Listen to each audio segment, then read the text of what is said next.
9:39 right now.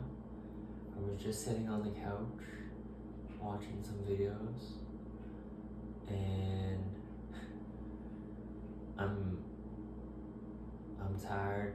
I'm gonna go to bed soon, and I almost forgot to record a video. So I'm gonna do it right now before I forget. And today was an interesting day for me. It was high emotion. I was very angry today. My ego was very big today, and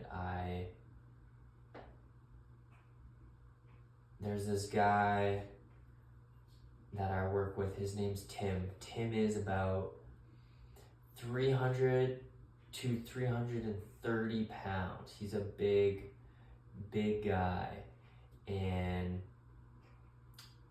I've worked with Tim now for a couple days. He just started with us, and Tim doesn't do very much. He's slow, he's incompetent, he doesn't think for himself, and he likes to talk.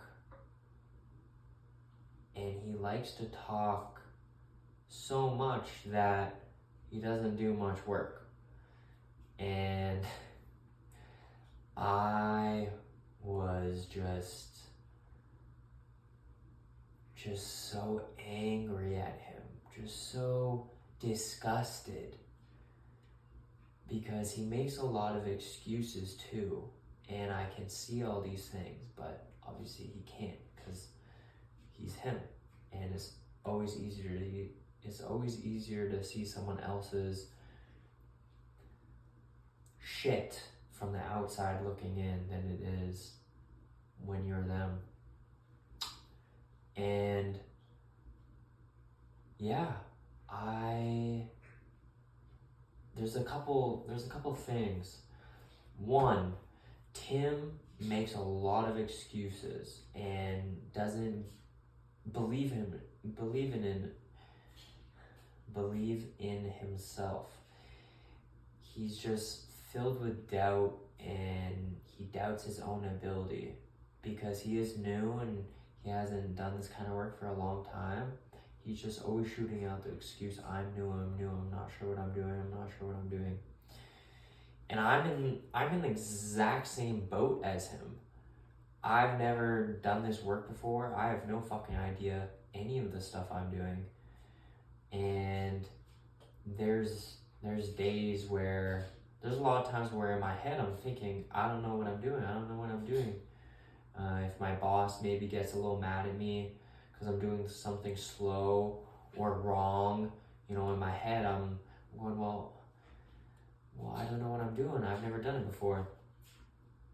And the difference between me and Tim is I am vocalizing it in my head, whereas he's taking it a step further and vocalizing it through his mouth outwards. And the reason I'm bringing this up is because I think part of the reason it bugs me so much is because I see it in myself. Even though he is so much worse with it, it's still there inside me. It's in my mind. I'm noticing it. I'm noticing these excuses, and I'm noticing all these things he's saying inside myself. Another thing that I mentioned about him is that he doesn't think for himself. And something I found earlier this year at a different job is that I don't really think for myself. And there's a bunch of different reasons for that. I think the simplest reason is I was never really taught to think for myself, just like none of us are. The school system portrays itself as something to help teach people to think for themselves, fend for themselves. But come on.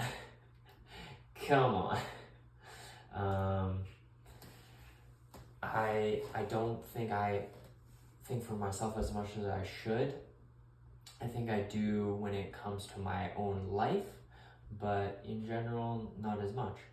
And this is something I realized earlier this year, and it's something I've been working on, and I think I've gotten a lot better, but I still have a long ways to go, and that's okay.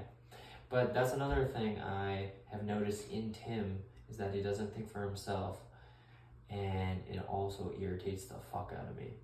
And I think that's also because I see it within myself.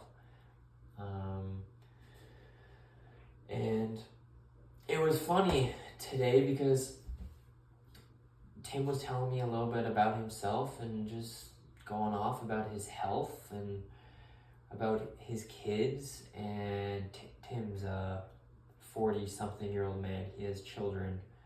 And, you know, I was just kind of challenging his thoughts, and I was just kind of asking him, I'm like, he was saying that the most important thing for him in his life is to be the best father he possibly can for his children. And I was asking him, what do you think is the best?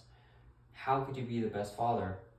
And he wasn't really coming up with any answers, and some half-assed answers at best.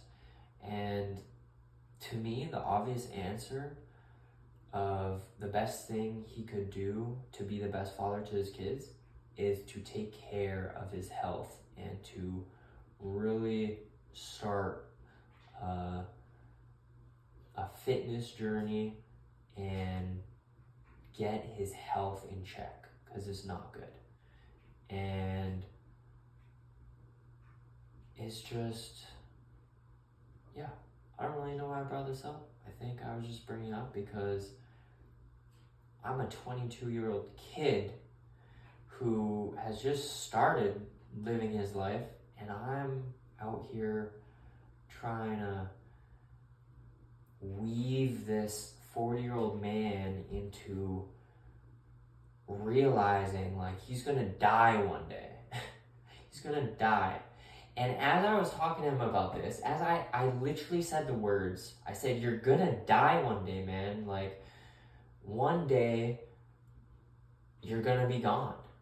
And if you're lucky enough to have the opportunity to be laying on a bed in the hospital with your friends and family surrounding you in your last minutes, do you want to look back in your life and think like, wow, like I'm happy with the life I lived? Or do you want to be regretful of the life you lived?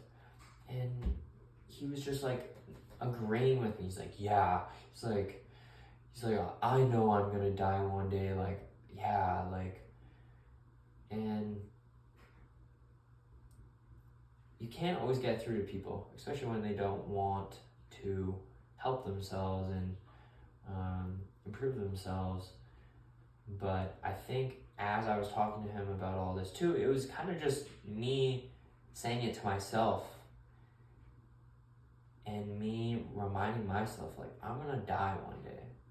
And I'm 22 now, and I'm not guaranteed to live until I'm 80 or 90, let alone 50, let alone 30 years old, let alone tomorrow, okay?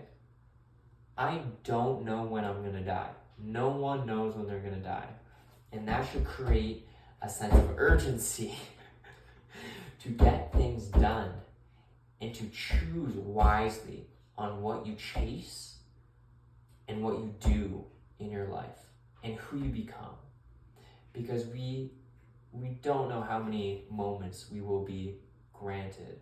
We don't know how many moments we'll be rewarded. And I think there's two things I learned through interacting with Tim today and through my conversations with him. And that's one, I need to be careful about judging others. And when I do judge others, I need to look internally, like I did, but it did take me a little while, I'll admit. I need to look internally at what I am seeing in them that is also in myself. And with that, all the excuses, all these things, I need to work on these things. And then the other thing is, I'm gonna die, and I want to start living and do things with my life. Something I've realized over the last couple of days is I just don't have any goals, and I've kind of been questioning, like, why do I not have any drive or have any ambition towards something? Well, it's because there's nothing I'm going towards. I don't know what I would even go towards because I have no goals. So I need to figure out some goals for myself, something that truly excites me, inspires me, something I know that would be a worthy challenge and desire to chase after and work towards. And once I have those goals and they are purposeful, meaningful, and important to me, then the drive and ambition will come.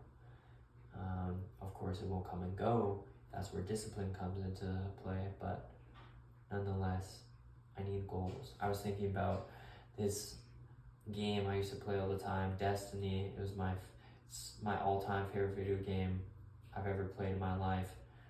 And yeah, I'd always be working towards something, and that was the fun part. And once you got that thing, you enjoyed it for a period of time, but then you want new things and move on to other things. And it's that chase and it's that pursuit of something that is the most exciting thing. And getting that thing is fulfilling, exciting, and amazing, but you always just want to be going after something because it's the adventure, the ups and downs, the wins and losses that make it exciting. It's not getting the thing that is truly exciting, it's the adventure. Yeah.